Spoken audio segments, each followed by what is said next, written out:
Iran and Israel are committed to a war, and it's possible that in 2 years' time, there will be a ground invasion of Iran. As you know from your research, on April 1st, the Israelis struck the Iranian embassy in Damascus, Syria, killing 7 people, including 2 commanders. This is an act of war because the embassy is considered Iranian territory. And never before has this been done intentionally. And this follows the assassination of their general Qasem Soleimani in 2020, right? This is when the Americans launched a drone strike against him in Baghdad. And he was really the top, one of the top Iranian generals. And what both of these incidents show us is that the Americans and the Israelis have dominance over Iran, okay? So military dominance. So the first thing is they have technology, right?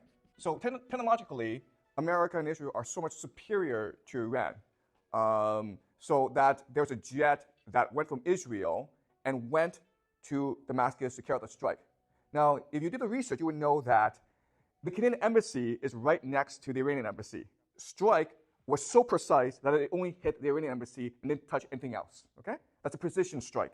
That's how powerful the technology that the Americans and the Israelis have. But the other thing that's important is the idea of intelligence. So how did the Israelis know that these commanders would be there at that time, right? That's intelligence. And intelligence comes in 2 forms, right? There's the idea of human and then signals. Signals is basically, I can listen in on your cell phone. I can track where you go. I know where your car is, right? That's signals and electronic intelligence. The other is human. So there are spies in the embassy who tell the Israelis that this meeting will happen. Okay? So this is clearly military dominance that Israel and the Americans possess over Iran. And when this strike happened, as you know, the Iranians had to respond. And this was called Operation True Promise. And the idea of True Promise was that there's a strike package, okay, consisting of 300 drones and missiles that hit Israel. Now, what the Israelis say is that 99% of these drones and missiles were intercepted. They caused no damage. This shows that our Iron Dome system is amazing. We're amazing. Iran cannot touch us. What the Iranians said is that, no, we designed the attack to be harmless. We intentionally designed the attack so that it would not cause that much damage. Okay? So who's right, the Israelis or the Iranians? I want to make an argument to you today that the Iranians are more believable, more credible. Okay? And the reason why is that the Iranians have to be very strategic in their response to the Americans and the Israelis. And the reason why is the Americans and the Israelis have military dominance over Iran. But just because you have military dominance does not mean you'll win the war, okay? So what I believe is that Iran and Israel are committed to a war. And it's possible that in 2 years' time, there will be a ground invasion of Iran. It's going to take time to build up to the ground invasion.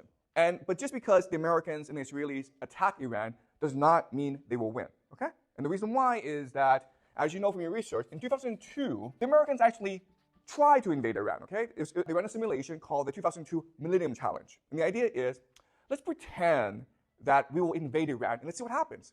So they divide the military into 2 teams, right? Team USA and Team Iran.